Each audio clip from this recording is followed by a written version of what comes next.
So what are the main factors in muscle growth? What are the 3 pillars that you need to focus on when it comes to actually building muscle? So number 1, it's mechanical tension. So mechanical tension is when there's actual tension created on the muscle. So this is any sort of resistance exercise. You are going to be putting tension on the muscle. It's pretty simple.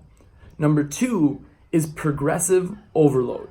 So this doesn't necessarily mean, like a lot of people think, just getting stronger, doing more weight over time. That's not what it means. This means progressively overloading volume over time. Sets times reps times intensity. And intensity in this case would be the weight. But as you notice, it's not just about weight, not just about intensity. It's also about your sets and your reps over time increasing. Now, as you start your training, your overall max that you need to hit in terms of that volume in order for you to grow is a lot lower. As you increase your training age, as you train for longer, the actual need for you to have more volume to see progress increases. This is not a fast process, but it's actually quite a slow process. You want to make sure that when you're actually structuring your training, that you're taking your experience into an equation. You have to understand that you training at the beginning of your training career versus 10 years in is going to look a lot different.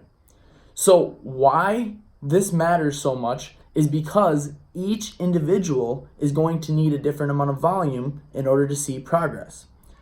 The third and final thing that correlates into actual hypertrophy is cell swelling. So the pump itself. When it comes to hypertrophy training, this is one of the controversial side of things, which doesn't have as much scientific literature behind it, quite frankly.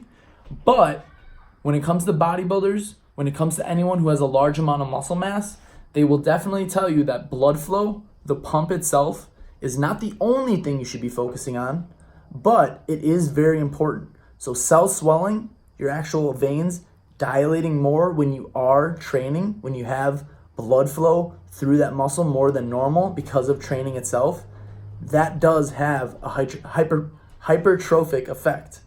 So with that being said, guys, the main 3 factors are going to be mechanical tension, putting tension on each individual muscle, progressive overload, as well as cell swelling.